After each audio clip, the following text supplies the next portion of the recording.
Hello दोस्तों, good morning. स्वागत है एक बार फिर से आप सभी का Mishra ji technical YouTube channel में। दोस्तों आज है 17 मई। आज की इस वीडियो में हम लोग जानेंगे आज के दिन के सभी इंपॉर्टेंट करंट अफेयर के क्वेश्चंस के बारे में। पूरी वीडियो एंड तक देखिएगा क्योंकि मैं आपको करंट अफेयर के साथ साथ जीके जीएस भी पढ़ाता हूँ। तो एंड में हम लोग स्टैटिक जीके जीएस भी पढ़ते चलेंगे। तो पूरी वीडियो आपको एंड तक देखना है, एक भी पॉइंट मिस नहीं करना है।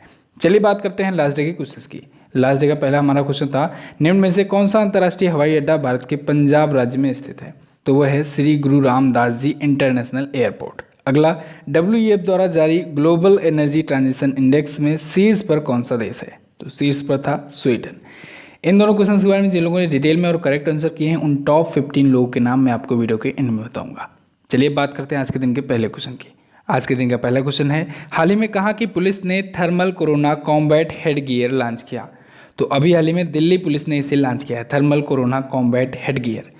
इसे दोस्तों कोरोना वॉरियर्स के लिए लॉन्च किया गया है, उनकी सुविधा के लिए, ठीक है, क्योंकि कोरोना वॉरियर्स जो होते हैं वो लगातार कोविड-19 पेशेंट की टच में रहते हैं। तो इस डिवाइस की मदद से वो 10 से 15 मीटर की दूरी से ही थर्मल स्क्रीनिंग कर सकेंगे और वो भी बड़ी मात्रा में। तो दिल्ली पुलिस ने इसे लॉन्च किया है, किसके सहयोग से? इंडियन रोबोटिक्स सॉल्यूशन के सहयोग से। क्लियर है? अच्छा, ये तो दिल्ली पुलिस ने लॉन्च किया है। अभी दोस्तों कुछ ही दिन पहले छत्तीसगढ़ पुलिस ने रक्षा सर्व ऐप लॉन्च किया था और वहीं राजस्थान पुलिस ने राज कॉप सिटीजन ऐप लॉन्च किया था और वहीं गुजरात पुलिस ने अपने पुलिसकर्मियों को इलेक्ट्रिक शॉक गन दिया था, इलेक्ट्रिक शॉक गन। क्लियर है? चलिए अब दिल्ली आया है, दिल्ली से कुछ पॉइंट और रिवाइज करते हैं। दिल्ली ने अभी हाल ही में दोस्तों ऑपरेशन शील्ड लॉन्च किया था, इसे ध्यान रखना है। दिल्ली ने ही 5T प्लान भी लॉन्च किया है और दिल्ली ने ही SS कोरोना लॉन्च किया है। क्या? SS corona. ये सारी चीज़ें आपको दिल्ली से याद होना चाहिए। दिल्ली के CM हैं अरविंद केजरीवाल जी, लगातार तीसरी बार बने हैं CM, और दिल्ली के गवर्नर हैं अनिल बैजल जी। नेक्स्ट बात करते हैं। अगला है, आत्मनिर्भर गुजरात सहाय योजना के तहत कितने करोड़ का ऋण देने का लक्ष्य रखा गया? तो अभी हाल ही में गुजरात सरकार ने आत्मनिर्भर गुजरात सहाय योजना शुरू की है और इसके तहत 5000 करोड़ का ऋण दिया जाएगा, लोन दिया जाएगा। कब तक के लिए? अगले 3 वर्षों के अंदर अंदर, ठीक है। अगले 3 वर्षों में 5000 करोड़ का लोन देगा गुजरात सरकार, ठीक है। इस योजना का दोस्तों मेन पर्पज़ है कि 1 लाख रुपए तक का गारंटी रहित यानी बिना गारंटी के ऋण प्रदान करना, लोन विदाउट गारंटी। और स्टेट के जितने भी स्मॉल बिजनेसमैन हैं, सड़क विक्रेता हैं, ठीक है, जो छोटे मोटे ठेले की दुकान लगाते हैं या छोटे प्रोफेशनल्स जो हैं, ये सभी के लिए अप्लाई होगा। अभी आपको पता होगा दोस्तों, प्रधानमंत्री मोदी जी ने आत्मनिर्भर भारत अभियान के तहत 20 लाख करोड़ रुपए की एक योजना शुरू की है, ठीक है। तो उसी के तहत सभी राज्य अपने अपने राज्यों में योजना शुरू कर करके छोटे मोटे उद्यमियों को प्रोत्साहित कर रहे हैं। क्लियर है? बिल्कुल। चलिए अब इसे गुजरात ने शुरू किया है। हम लोग गुजरात से रिलेटेड कुछ और भी इंपॉर्टेंट पॉइंट्स को रिवाइज कर लेते हैं। गुजरात का ही एक सिटी है अहमदाबाद। अहमदाबाद जो कि साबरमती नदी के किनारे बसा हुआ है। अहमदाबाद से अभी एक न्यूज़ आई थी कि ये होम डिलीवरी के लिए डिजिटल पेमेंट अनिवार्य करने वाला पहला शहर बना। क्लियर है? होम डिलीवरी के लिए यहाँ पर डिजिटल पेमेंट मस्ट है। अहमदाबाद से एक और न्यूज़ आई थी सामने, Ahmedabad railway station sanitising tunnel बनाने वाला देश का पहला रेलवे स्टेशन बना था। क्लियर है? चलिए अब गुजरात के बारे में थोड़ा सा और जानिए डिटेल में। राजधानी यहाँ की गांधीनगर। राज्यपाल हैं आचार्य देवव्रत जी और गिर नेशनल पार्क और नल सरोवर पक्षी अभ्यारण्य है कहाँ पर? गुजरात में। विजय रूपाणी जी बीजेपी पार्टी से यहाँ के हैं चीफ मिनिस्टर। अच्छा, गुजरात से मैंने आपको क्या क्या बता दिया है। एक तो भारत की जो नदियों से क्वेश्चंस बना था उसमें मैंने आपको बताया था कि अहमदाबाद साबरमती नदी के किनारे बसा है, और मैंने जो भारत की नदियाँ किस तरफ से बहती हैं उसमें बताया था कि साबरमती भी नदी एक ऐसी है जो पश्चिम से पूर्व की तरफ नहीं बहती है। क्लियर है? इसे भी आपको ध्यान रखना है। गुजरात में ही है कच्छ का रण दोस्तों। नर्मदा नदी पर बना है सरदार सरोवर बांध, और नर्मदा नदी के इसी सरदार सरोवर बांध के पास में ही सरदार वल्लभ भाई पटेल जी की मूर्ति लगाई गई है, जिसे कहते हैं स्टैचू ऑफ यूनिटी। दुनिया की सबसे ऊंची मूर्ति है। क्लियर है? और क्या क्या हमने जाना था? हमने जाना था सरदार सरोवर परियोजना भी यहीं पर है, नदी घाटी परियोजना से रिलेटेड। और हमने क्या जाना कि गुजरात में ही दोस्तों है सरदार, अभी आएगा सरदार वल्लभ भाई Patel international airport. International airport भी क्योंकि चल रहा है। तो हम लोग गुजरात से इतने पॉइंट स्टैटिक जीके जीएस तैयार कर लिए हैं। इसीलिए मैं कहता हूं दोस्तों, आप लोग करंट अफेयर के साथ साथ स्टैटिक जीके जीएस भी अपना तैयार करते चलिए। इस प्रकार से अगर आप तैयार करते चलेंगे तो थोड़ा सा टाइम ज़्यादा लगेगा, वीडियो थोड़ा सा लंबी जाएगी, थोड़ा सा वीडियो लेट अपलोड होगी, 6 बजे के करीब आप लोग पाएंगे वीडियो, लेकिन दोस्तों आप पूरा का पूरा डोज पाएंगे। आपका मकसद होना चाहिए परीक्षा के लिए तैयारी करना, ना कि सिर्फ कोटा पूरा करना। जैसे कुछ लोग ये सोचते हैं कि 15 मिनट में डेली करंट अफेयर देखकर सिर्फ आज का कोटा पूरा किया जाए, तो ये कोटा नहीं पूरा करना है, आपको एग्ज़ाम देना है और एग्ज़ाम को निकालना भी है, कंपटीशन को फाइट भी करना है। तो इस वजह से आप लोग सब कुछ पढ़ते चलिए, ठीक है। चलिए नेक्स्ट बात करते हैं। अगला है, विश्व बैंक ने भारत के लिए कितने की सामाजिक सुरक्षा पैकेज की घोषणा की? तो वर्ल्ड बैंक ने अभी हाल ही में $1 बिलियन की यानी $1 अरब की सामाजिक सुरक्षा पैकेज की घोषणा की है। किसके लिए? भारत के लिए। अब ये पैकेज भारत सरकार द्वारा जो शुरू किए गए प्रोग्राम्स हैं उनके लिए यूज़ किए जाएंगे। अच्छा, ये 2 किस्तों में दिए जाएंगे। पहली किस्त जो होगी उसमें $750 मिलियन दिए जाएंगे, वो 2020 में ही दिए जाएंगे तत्कालीन प्रभाव से, और बाकी बचे जो $250 हैं, $250 मिलियन हैं, ये दोस्तों 2021 में दिए जाएंगे। क्लियर है? चलिए, अब विश्व बैंक आया है। इसने भी दोस्तों कुछ दिन पहले भी भारत की सहायता की थी। भारत की $1 बिलियन की ये ऑलरेडी सहायता कर चुका है, वो इमरजेंसी सहायता थी, ठीक है। तो 1 बिलियन वो और 1 बिलियन ये, यानी कि $2 बिलियन की सहायता वर्ल्ड बैंक कर चुका है इंडिया की। क्लियर है? अच्छा, अभी अमेरिका की CDC ने भारत को $3.6 मिलियन देने की घोषणा की थी, सहायता के रूप में वो भी था। और एक और चर्चा में आया था, ब्रिक्स का जो न्यू डेवलपमेंट बैंक है उसने भी $1 बिलियन दिया था, लेकिन वो लोन दिया है इंडिया को, ठीक है। अभी चर्चा में आया था, कुछ दिन पहले ही मैंने आपको बताया था, $1 बिलियन ब्रिक्स के न्यू डेवलपमेंट बैंक ने दिया था इंडिया को, लेकिन वो लोन था। क्लियर है? चलिए, वर्ल्ड बैंक के बारे में थोड़ा सा और जानते हैं। वर्ल्ड बैंक दोस्तों एक इंटरनेशनल ऑर्गेनाइजेशन है। 1944 में हुई थी इसकी स्थापना। डेविड मलपास जी, जो कि US के ही हैं, अमेरिका के ही हैं, ये हैं इसके अध्यक्ष। इसका हेडक्वार्टर है वाशिंगटन DC में, और वर्तमान में इससे 189 कंट्रीज जुड़ी हुई हैं। नेक्स्ट बात करते हैं। अगला है, हाल ही में इंटरनेशनल डे ऑफ लाइट कब मनाया गया? तो अभी हाल ही में इंटरनेशनल डे ऑफ लाइट यानी कि प्रकाश का अंतर्राष्ट्रीय वर्ष दोस्तों मनाया गया 16 मई को। 16 मई को दोस्तों प्रत्येक वर्ष मनाया जाता है international day of light.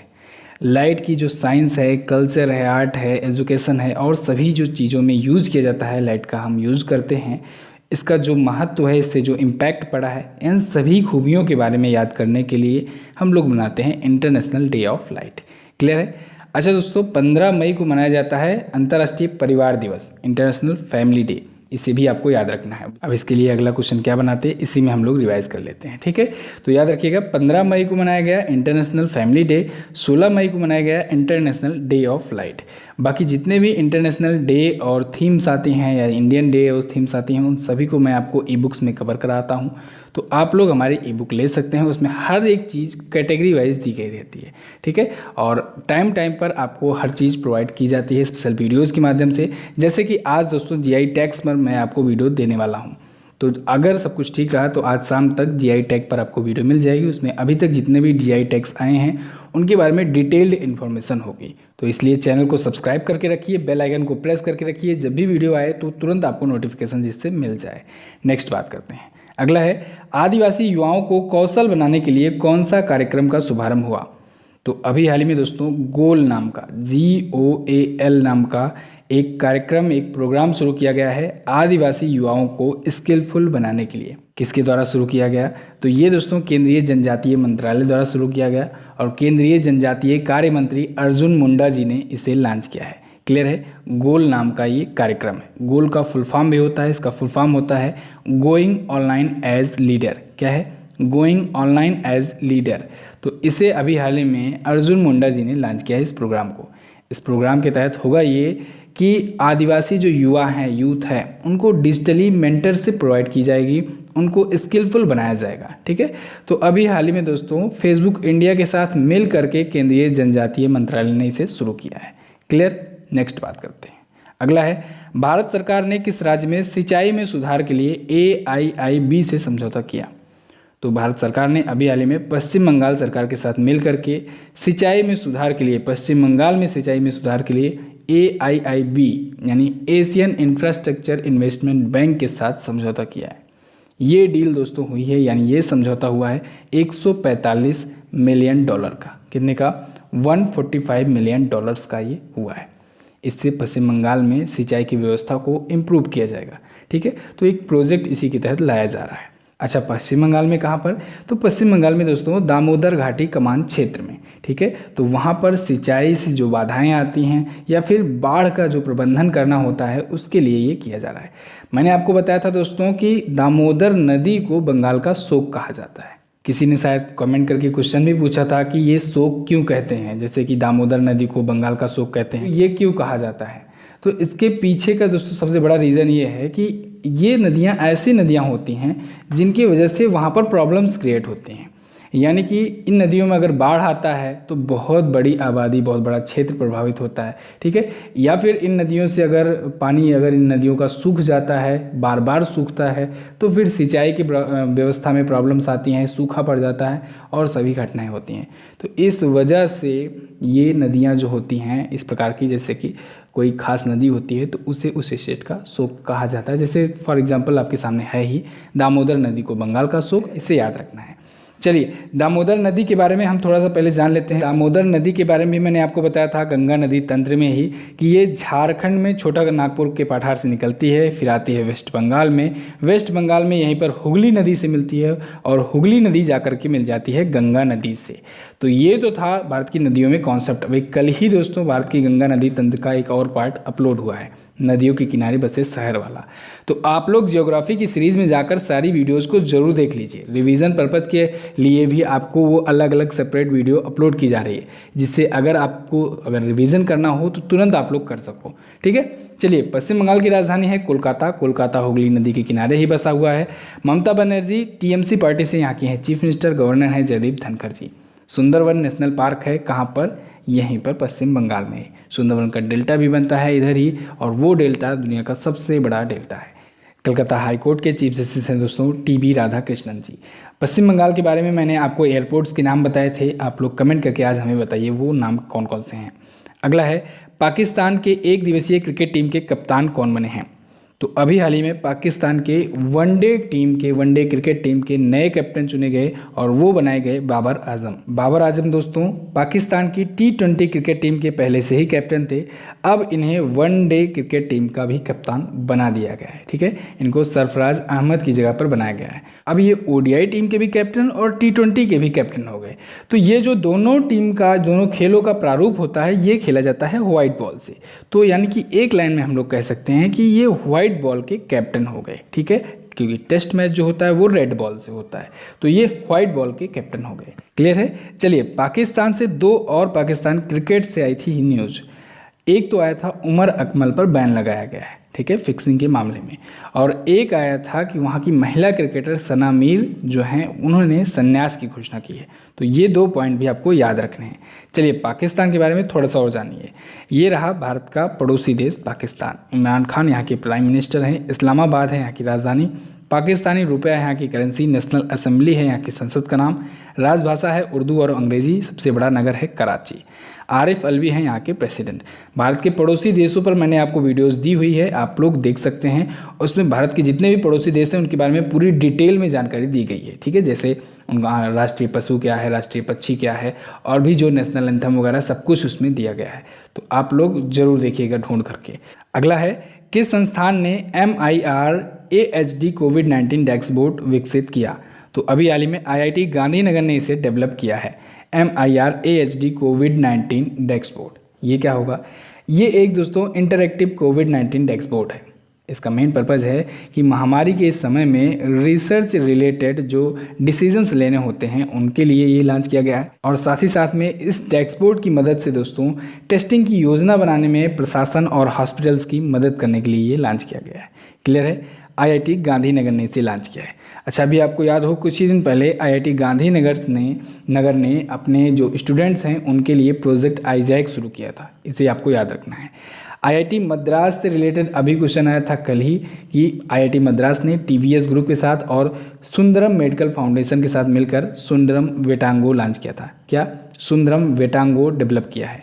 IIT Roorkee से एक क्वेश्चन आया था कि IIT रुड़की ने प्राणवायु नाम का एक वेंटिलेटर डेवलप किया है। IIT बॉम्बे से मैंने आपको बताया था कि IIT बॉम्बे ने क्वारंटाइन ऐप लॉन्च किया है। इन सभी को आपको याद रखना है। अगला है, हाल ही में प्रख्यात साहित्यकार प्रोफेसर अनीसुज्जमान का निधन हो गया। इन्हें कौन सा नागरिक सम्मान मिल चुका है? तो दोस्तों प्रोफेसर अनीसुज्जमान जी ये थे बांग्लादेश के और बहुत ही फेमस ये साहित्यकार थे। इनका अभी हाल ही में निधन हुआ और इन्हें भारत सरकार द्वारा मिल चुका है पद्म भूषण का सम्मान। ठीक है, भारत सरकार द्वारा पद्म भूषण का सम्मान दिया गया बांग्लादेश के प्रोफेसर अनीसुज्जमान को। ओके, अनीसुज्जमान के बारे में थोड़ा सा और जानिए दोस्तों। ये बांग्लादेश के महान साहित्यकार, शिक्षाविद और प्रोफेसर तो थे ही, इनको कई अवार्ड्स भी मिल चुके हैं। जैसे ये पद्म भूषण तो दिया गया 2014 में, इसे आपको ध्यान रखना है। साथ ही साथ में इनको 1985 में दोस्तों एकुशी पदक दिया गया था। क्या? एकुशी पदक। और 2012 से ये दोस्तों बंगला अकादमी के अध्यक्ष भी थे। कब से? 2012 से। चलिए नेक्स्ट बात करते हैं। अगला है SCO सदस्य देशों के विदेश मंत्रियों ने कोविड-19 महामारी पर वर्चुअल कॉन्फ्रेंस की। SCO का हेडक्वार्टर कहाँ पर है? तो इसका हेडक्वार्टर है दोस्तों बीजिंग में, चाइना में। ठीक है, SCO संघाई सहयोग संगठन, संघाई कोऑपरेशन ऑर्गेनाइजेशन। इसमें दोस्तों टोटल 8 मेंबर कंट्रीज हैं और इसकी अभी हाल ही में विदेश मंत्रियों की कोविड-19 महामारी को लेकर एक वर्चुअल कॉन्फ्रेंस हुई है। तो यहाँ से रिलेटेड क्वेश्चंस बन सकते हैं। इस वजह से हम लोग बात कर लेते हैं SCO के बारे में सब कुछ। जैसे इसका हेडक्वार्टर तो है बीजिंग में, चाइना में। इसमें टोटल 8 मेंबर कंट्रीज हैं। कौन कौन सी कंट्रीज हैं? चाइना है, इंडिया है, पाकिस्तान, रूस, उसके बाद आपको याद रखना है उज्बेकिस्तान, तजाकिस्तान, कजाकिस्तान, किर्गिस्तान। फिर से मैं बोल रहा हूँ, चाइना, इंडिया, रूस आपको बोलना है, फिर Pakistan, Kazakhstan, Kyrgyzstan, Uzbekistan, Tajikistan. ठीक है, चलिए इस प्रकार से अगर आप रिदम मिलाकर पढ़ेंगे तो आपको हो सकता है याद हो जाए जल्दी से। 2001 में हुई थी SCO की स्थापना। तो दोस्तों बस आज के दिन के टॉप 10 करंट अफेयर के क्वेश्चन से बस इतना ही। आई होप आपको वीडियो पसंद आई होगी। वीडियो अगर पसंद आई है तो वीडियो को लाइक कर दीजिएगा, ईमानदारी से बिना लाइक किए मत जाइएगा। चैनल पर अगर पहली बार आए हो तो चैनल को सब्सक्राइब जरूर कर देना, क्योंकि यहाँ पर आपको करंट अफेयर के साथ साथ स्टैटिक GK GS भी तैयार कराया जाता है और बहुत ही अच्छे तरीके से आप लोग करंट अफेयर के साथ साथ स्टैटिक GK GS भी तैयार कर सकते हो किसी भी एग्जाम के लिए। साथ ही साथ दोस्तों शाम को आएगी आपसे वीडियो जो आती है स्पेशल वीडियोज़, तो इस वजह से आप लोग सब्सक्राइब करके बेल आइकन को जरूर प्रेस किया रहा कीजिए, जिससे नोटिफिकेशन आप तक पहुँच जाया करे।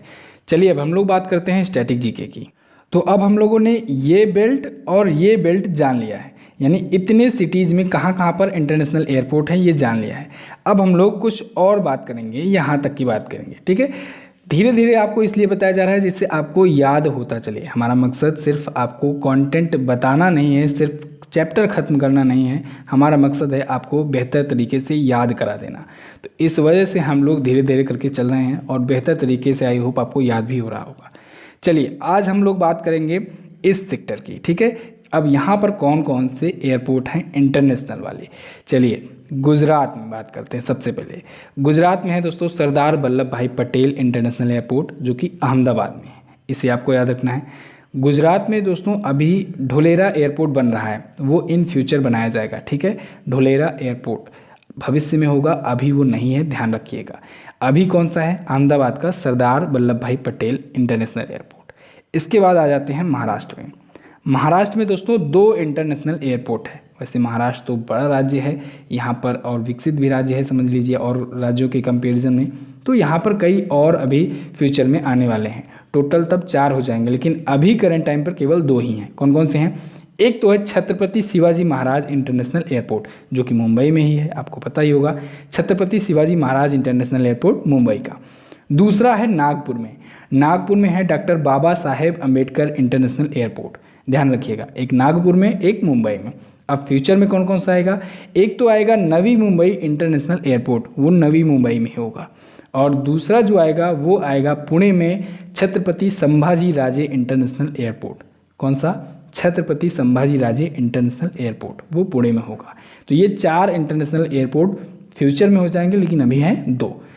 नेक्स्ट इसके बाद पड़ता है तेलंगाना। तेलंगाना की राजधानी है हैदराबाद और हैदराबाद में है राजीव गांधी इंटरनेशनल एयरपोर्ट। बहुत बार एग्जाम में ये रिपीट हुआ है। क्यों रिपीट हुआ है? कन्फ्यूज़न की वजह से, क्योंकि इंदिरा गांधी है नई दिल्ली में और राजीव गांधी इंटरनेशनल एयरपोर्ट है हैदराबाद में। तो गांधी की वजह से ये रिपीट होता है क्वेश्चन बहुत बार कन्फ्यूज़न के लिए कि राजीव गांधी इंटरनेशनल एयरपोर्ट कहाँ है और इंदिरा गांधी इंटरनेशनल एयरपोर्ट कहाँ है। तो याद रखिएगा, इंदिरा गांधी नई दिल्ली में और राजीव गांधी है कहाँ पर? हैदराबाद में। इसके बाद आ जाता है आंध्र प्रदेश। आंध्र प्रदेश में 3 राजधानियों में से एक राजधानी आगे चलकर बनाई जाएगी, विशाखापत्तनम, और वहीं विशाखापत्तनम में है विशाखापत्तनम इंटरनेशनल एयरपोर्ट। ठीक है, 3 राजधानियों के बारे में मैंने आपको बताया ही है कई बार, आगे चलकर 3 राजधानियाँ हो जाएंगी आंध्र प्रदेश की। तो उसमें विशाखापत्तनम इंटरनेशनल एयरपोर्ट विशाखापत्तनम में है, यहाँ से आप लोग याद रख सकते हैं। चलिए, इसके बाद फिर से वापस आते हैं इस तरफ, अब आ जाते हैं गोवा में। इतना हो गया ना, चलिए अब गोवा में आ जाते हैं। गोवा में है डोबोलिम एयरपोर्ट। क्या है? डोबोलिम एयरपोर्ट। डोबोलिम एयरपोर्ट ये इंटरनेशनल एयरपोर्ट है और गोवा में स्थित है। ठीक है, इसे याद रखिएगा। इसके बाद है कर्नाटका। कर्नाटक में दोस्तों 2 इंटरनेशनल एयरपोर्ट हैं। कौन कौन से हैं?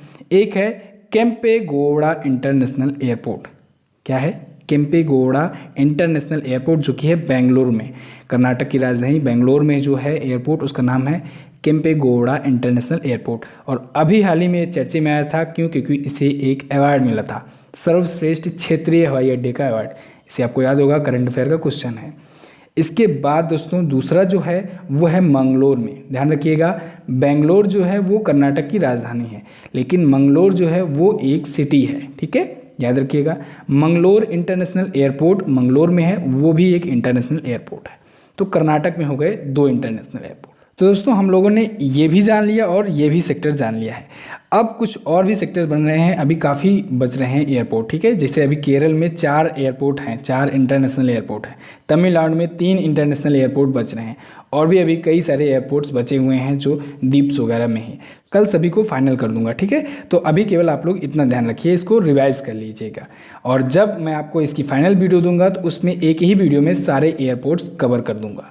ओके, तो चलिए दोस्तों अब बात करते हैं हम लोग क्वेश्चन ऑफ द डे की। आज का पहला क्वेश्चन है आपके लिए, निम्न में से कौन सा यूरोपीय देश स्लोवेनिया से अपनी सीमा नहीं साझा करता है? अगला है, निम्न में से कौन सा इंटरनेशनल एयरपोर्ट नई दिल्ली में स्थित है? दोनों ही क्वेश्चन इंपॉर्टेंट है। स्लोवेनिया वाला टर्म, इसको मैंने आपको मैप में बहुत अच्छे से बताया भी था, तो आपको अगर याद होगा तो कमेंट करके ज़रूर बताइएगा। चलिए बात कर लेते हैं उन लोगों के नाम की जो लोग कल की वीडियो में जो उनसे क्वेश्चंस पूछे गए थे उसके उन्होंने डिटेल में और करेक्ट आंसर किए थे। अच्छा हाँ दोस्तों, एक शिकायत आ रही है, कुछ लोग दूसरों के कमेंट को कॉपी करके पेस्ट कर देते हैं। ये कॉपी पेस्ट वाला सिस्टम बहुत ख़राब है, आप लोग ऐसा मत किया कीजिए, थोड़ा सा मेहनत किया कीजिए, एफर्ट लगाया कीजिए, आप ही लोग के लिए ये शुरू किया जाता है। ठीक है, चलिए बात करते हैं उन लोग के नाम की। तो उन लोग के नाम है दोस्तों चांद बाबू, मनु पांडे, श्याम शेर कुमार, ज्योति पचौरी, साबिर आलम, नेहा जायसवाल, वंदना अग्रवाल, गुड्डू कुमार, विजय यादव, नरेंद्र मीना, शांति प्रिया, हर्ष सोनी, चंद्रकेतु कुमार, राज गुप्ता, सुजाता चौहान। इतने लोगों ने डिटेल में आंसर किया। तो दोस्तों इस वीडियो में बस इतना ही। कैसी लगी आपको वीडियो आप लोग कमेंट करके हमें जरूर बताइएगा। वीडियो अगर अच्छी लगी है तो लाइक करके हमारा उत्साह बढ़ाइए। साथ ही इन दोनों इंपॉर्टेंट वीडियोस को जरूर देख लीजिएगा और आने वाली वीडियोस का नोटिफिकेशन पाने के लिए सब्सक्राइब करके बेल आइकन को जरूर दबाएं। मिलते हैं किसी अन्य वीडियो में, तब तक के लिए नमस्कार, जय हिंद, वंदे मातरम।